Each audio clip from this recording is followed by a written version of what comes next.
হে বন্ধুরা, কেমন আছো? তো আজকে আমি তোমাদের এই ভিডিওতে ইডিএসে অর্থাৎ তুমি কিভাবে কালার কালেকশন বা ব্যাকগ্রাউন্ড জ্বলে যাওয়া ছবি কিভাবে তুমি ঠিক করতে পারো। যেরকম দেখো এইখানে যে ব্যাকগ্রাউন্ডটা দেখতে পাচ্ছ সম্পূর্ণ জ্বলে কিন্তু গেছে। তো দেখো আমরা হচ্ছে এডিটার, যারা ছবি তুলে নিয়ে আসে তাদের তো দু এক সময় সমস্যা হতেই পারে, ক্যামেরার সমস্যা হতে পারে, অন্য কিছু সমস্যা হতে পারে, বা নতুন কোনো ক্যামেরাম্যান গেলে সেই সমস্যা বুঝতে পারে না, তখন কিন্তু ছবিগুলো এরকম পরিস্থিতি খারাপ হয়ে যায়। আর সেটা ঠিক করার জন্যই আমরা কিন্তু বসে আছি, অর্থাৎ এডিটার। তোমরা হয়তো ভাবতে পারো খুবই সোজা কাজ, কিন্তু যারা করে তারাই বোঝে কতটা সোজা বা কতটা সোজা না। তো দেখো এই ছবিটাকে ঠিক করতে হবে। এই ছবিটাকে ঠিক করতে গেলে আমাকে কী করতে হবে সেটাই আমি তোমাদেরকে ইডিএসে দেখাবো। দেখো এটা কিন্তু ইডিএসে কাজ করা, প্রিমিয়ারে না। আমি আগে প্রিমিয়ারে কাজ করতাম, কিন্তু অনেক বছর হয়েছে আমি ইডিএসে শিফট করেছি, যার জন্য প্রিমিয়ারে ফিরে যাইনি, আমি ইডিএসেই রয়ে গেছি। তো দেখো ইডিএস এটাকে তুমি কীভাবে ঠিক করতে পারবে। এখানে যে ছবিগুলো তুমি দেখতে পাচ্ছ সে সম্পূর্ণ কিন্তু ঠিক করা। এই দেখো এখানে যে কালার কালেকশনগুলো সব কিন্তু ঠিক করা। এখানে দেখো এটা তোমাকে দেখায় তুলে। দেখো ছবিগুলো কিন্তু অবস্থা প্রচণ্ড খারাপ। এইখানে ছবিগুলো আছে, এই ছবিগুলো দেখো প্রচণ্ড খারাপ। এটা আমি ঠিক করে দিই, যেহেতু আমি এটাকে ঠিক করেছিলাম। ঠিক আছে, ঠিক করা। এখানে তুমি যে কটা ছবিতে যাবা, এইসব ছবিগুলো দেখো কি অবস্থা। এইসব ছবিগুলো আর উম, জ্বলে গেছে, যাই ওটা ওইটা অন্যটা। হ্যাঁ, এইটাই তোমাদের দেখাই। এই দেখো এইখানে ছবিগুলো হচ্ছে এই অবস্থা। পিছন যে ব্যাকগ্রাউন্ড আছে, তোমার ব্যাকগ্রাউন্ডটা পুরো জ্বলে একেবারে গেছে। আর এইখানটাতে আমি যদি কালার ঠিক করার পরে এরকম ছবিটা এসছে। এই হচ্ছে কালার ঠিক করার পরে দেখো একটু ডার্কনেস এসছে, কিন্তু দেখো ডার্কনেসের থেকেও কিন্তু তোমার ছবিগুলো পরিষ্কার হয়ে গেছে, পিছনের ব্যাকগ্রাউন্ডটাও সম্পূর্ণ ঠিক হয়ে গেছে, কোনো সমস্যা তো হয়নি। তো তুমি এটাকে ঠিক করবে কিভাবে? তো চলো এটাকে আমি তোমাদেরকে দেখাই কীভাবে তুমি ঠিক করতে পারো। আমি এই ফুটেজটাকে নিয়ে নিই। ঠিক আছে, এই ফুটেজটাকে কপি করলাম এখানে। যেহেতু আমার কাজটা পুরো কমপ্লিট হয়ে গেছে, আমি এখানে আর বেশি নাড়াচাড়া করবো না, করলে আমারই সমস্যা হবে। আমি পিছনে তোমাকে একটা ভিডিওটাকে নিয়ে গিয়ে দেখাই। আর দেখানোর পরে আমি যে সব ফিল্টারগুলো ইউজ করি সেটাকে আমি ডিলিট মেরে দিই। এইবার তোমাদেরকে আমি থেকে দেখাচ্ছি। তো দেখো এই যে হচ্ছে ভিডিওটা, ফুটেজটা। আর ফুটেজটা তুমি দেখতেই পাচ্ছ যে ফুটেজটা আমাদের একেবারে যাচ্ছে তাই হয়ে গেছে। তো এটাকে আমার প্রথমে প্রথমে আমাকে কী করতে হবে। প্রথমে দেখো এইখানে যে মিডিলে আমাদের যেটা রয়েছে ওয়েব ফ্রম ডিসপ্লে, এইখানটা ক্লিক করে এইটাকে পুরো খুলে নিতে হবে। দেখো এইখানে যেটা 100% রয়েছে এটা সবসময়ের জন্য 100%-এর ভিতরে থাকবে।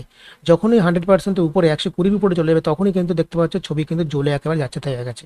তো প্রথমে এটাকে আমাকে ঠিক করতে গেলে এটাকে খুলে নিতে হবে। খুলে নেওয়ার পরে এই যে এইখানে যে আমাদের কালার কালেকশন যেটা রয়েছে, হ্যাঁ ওয়েব ফিল্টার মানে এফেক্টের মধ্যে ভিডিও ফিল্টার, তার মধ্যে কালার কালেকশন, এইখানে যে ইউ কার্ভটা যেটা রয়েছে সেটা টেনে এনে আমাকে ভিডিওর উপর ছেড়ে দিতে হবে। ছেড়ে দেওয়ার পরে দেখো এই যে তোমাদের যে লেআউটের মধ্যে চলে এসে এটাকে ডবল ক্লিক করি আমি। ডবল ক্লিক করে এটাকে আমাকে খুলে নিতে হবে, আর এটাকে আমাকে পাশে নিতে হবে। ঠিক আছে, এই যে পাশে নিলাম, উপরে ভিডিওটা রয়েছে, আর এটাকে আমি এখানে নিলাম। নেওয়ার পরে এটাকে আমাকে 100-এর মধ্যে আনতে হবে। 100-এর মধ্যে আনতে গেলে আমাকে কী করতে হবে প্রথমে তোমাদেরকে দেখাই। এইখানে যে যে ইটা রয়েছে সেটাকে তোমাকে নিচে থেকে নামাতে হবে। দেখো উপর থেকে দেখো এটাকে নামছে, কিন্তু এটা দেখো আস্তে আস্তে নামছে। চলে গেল, এটা কোথায় গেল? আবার নিয়ে এসে দাঁড়াও, একটুখানি ওয়েট করো। হ্যাঁ চলে এসছে, এই চলে এসছে এই যে। এটাকে আমাকে আবার নতুন করে খুলতে হবে, তো বারবার চলেই যাচ্ছে। এই গেল। এইবার আমি এটাকে 100%-এর মধ্যে আনি। এই হচ্ছে আমার 100%-এর মধ্যে ও চলে এসছে। দেখো 100%-এর মধ্যে চলে এসছে, আর নিচের থেকে আমি এটাকে জিরো থাকে নিচে, এটা জিরোতে একটুখানি রয়েছে, জিরোর থেকে আমি হালকা একটু উপর দিক তুলে দিই। ঠিক আছে, এই হয়ে গেল। এই হচ্ছে আমার কাজ, এটা হচ্ছে এর কাজ। দেখো এবার ছবিটা দেখো, একটু তেমন ঘোলাটা ঘোলাটা ভাব এসছে। ঠিক আছে, এটাকে আরও কাজ বাকি আছে, দাঁড়াও এটাকে আমি আটটুকুনি নিচের দিকে করে দিই। ঠিক আছে, আর এটাকে আমি হালকা একটুখানি হালকা 100-এর মধ্যে রাখি। ঠিক আছে, এর কাজ হয়ে গেল। এটাকে আমি ওকে করে দিই, ওকে করে এটাকে আমি ক্লোজ করে দিই। ঠিক আছে, এইবার দেখো এটা কাজটা কী ছিল, আগে কিরম ছিল, এই যে পুরো জ্বলে যাচ্ছিল, এখন কিন্তু কিছুটা এসছে। এইবার তোমাকে যেতে হবে প্রাইমারি কালার, কালার কালেকশনের মধ্যে প্রাইমারি কালার, এটাকে টেনে এনে ভিতরে ফেলে দাও।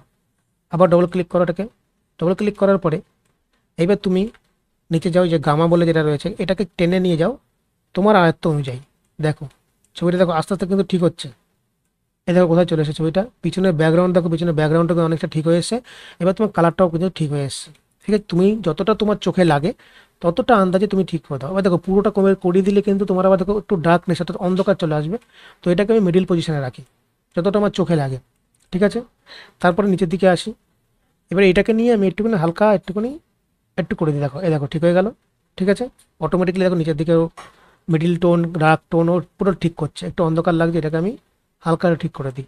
এবার তুমি যদি চাও যে আমি একটু স্যাচুরেশন বাড়িয়ে দেবো, তাহলে স্যাচুরেশন বাড়াতে পারো। তুমি যদি না চাও যে আমি বাড়াবো না।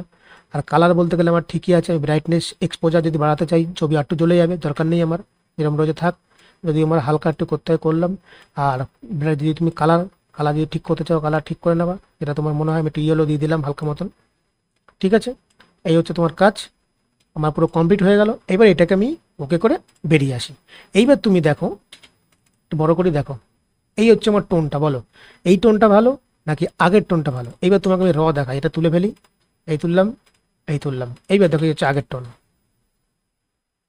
ব্যাপারটা বুঝতে পারছো তাহলে তুমি কোথাকার ছবি কোথায় চলে আসলো?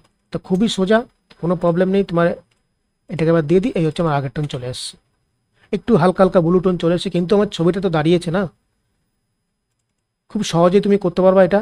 আর যদি তোমার মনে হয় যে না আমার এইটাই আমি কপি পেস্ট মারবো, ধরো তুমি আবার সেই ছবিটা আনলে, তোমাকে আমি ছবিটা এনে দেখাই। ধরো আমি এখান থেকে একটা ছবি নিয়ে আসি, সেম জিনিস তুমি আবার কপি পেস্ট মেরে দিলে তোমাকে একটু হালকা হালকা খাটতে, বেশি খাটতে হবে না। ধরো এইটাই ছবিটা রয়েছে, এটাতেও রয়েছে, তাহলে এই ছবিটা আমি কপি করে নিয়ে যাই। কপি, এখানটায় আমি এই ছবিটা পাশে ফেললাম। ঠিক আছে, পেস্ট। এইটা রয়েছে, আমি ওইটার মতন এটা ডিলিট মেরে দিই। আমি এই ছবি এইটার যে ঠিক করেছি এইটার জিনিস সেম এইটাই চলে আসবে। ঠিক আছে, দেখো চলে গেছে।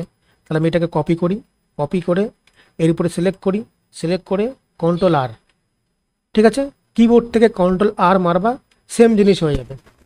তোমাকে আর ডবল খাটনি করতে হবে না। হ্যাঁ, যদি কোনো সময় যেন দেখো যে ছবি আমার একটুখানি ছবি অন্ধকার রয়েছে, তখন তোমাকে বাধ্য হয়ে কিন্তু তোমাকে তখন প্রাইমারি কালার থেকে হোক তোমাকে হালকা পাতলা তখন ওটাকে ঠিক করে নিতে হবে।